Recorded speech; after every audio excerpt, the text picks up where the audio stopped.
Hello बच्चों, let's read the question. The question says which of the following is an example of the private sector. Question में हमसे पूछा गया है private sector की इनमें से कौन सी एग्जांपल है, इसके बारे में हमें बताना है। ऑप्शंस में हमारे पास इंडियन रेलवेज दिया गया है, भारत हैवी इलेक्ट्रिकल लिमिटेड दिया गया है, हिंदुस्तान यूनिलीवर लिमिटेड दिया गया है, नेशनल थर्मल पावर कॉर्पोरेशन दिया गया है। So let's read about the answer. Answer से पहले हम लोग जो है पब्लिक सेक्टर प्राइवेट सेक्टर की बात कर लेते हैं, क्योंकि हमारे पास ऑप्शंस में पब्लिक सेक्टर प्राइवेट सेक्टर दोनों की बात की गई है, तो इसको अंडरस्टूड कर लेते हैं। सबसे पहले पब्लिक सेक्टर क्या होता है? Manage by the government. देखिए, पब्लिक सेक्टर जो होता है हमारे पास क्या होता है, कंट्रोल्ड और ये मैनेज होता है गवर्नमेंट के द्वारा। अब इनका जो मेन बेनिफिट होता है वो सोशल वेलफेयर होता है कि ज़्यादा से ज़्यादा लोगों का जो है वो वेलफेयर हो सके। तो इस तरह से पब्लिक सेक्टर जो है वो गवर्नमेंट ऑथराइज्ड होता है, गवर्नमेंट के अंडर होता है। अगर प्राइवेट सेक्टर की बात करें तो हम it is controlled and manage by an individual और ग्रुप ऑफ इंडिविजुअल्स। देखिए, प्राइवेट सेक्टर में क्या होता है, हमारे पास ये कंट्रोल किसके अंडर होता है, ये कंट्रोल और मैनेज होता है या तो किसी एक इंडिविजुअल के अंडर होएगी, ये होंगे, या फिर ग्रुप ऑफ इंडिविजुअल के अंडर होंगे।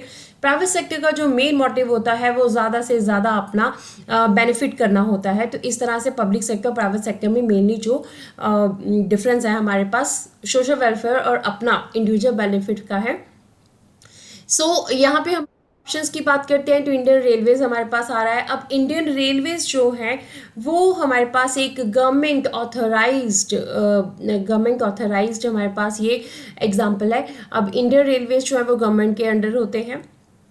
तो इस तरह से ये हमारे पास कौन से सेक्टर में आ रहा है, ये हमारे पास पब्लिक सेक्टर के अंडर आ रहा है। जैसे कि हमें पता है कि हमारी जो भी इंडियन रेलवेज हैं, हमारे इंडिया में जितनी भी रेल्स वर्क कर रही हैं, तो सारा जो है वो सेंट्रल गवर्नमेंट के अंडर ही होता है, रेलवे मिनिस्ट्री के अंडर होता है, जो सेंट्रल गवर्नमेंट के अंडर वर्क करती है। तो इस तरह से गवर्नमेंट के अंडर है तो ये पब्लिक सेक्टर के अंडर आएंगे।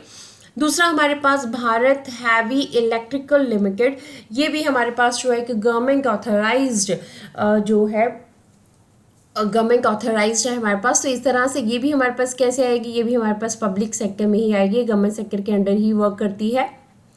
नेक्स्ट हमारे पास आ जाता है हिंदुस्तान यूनिलीवर लिमिटेड। देखिए, हिंदुस्तान यूनिलीवर लिमिटेड जो है एक British owned Indian consumer goods company है, जिसके हेडक्वार्टर्स जो है वो मुंबई में है।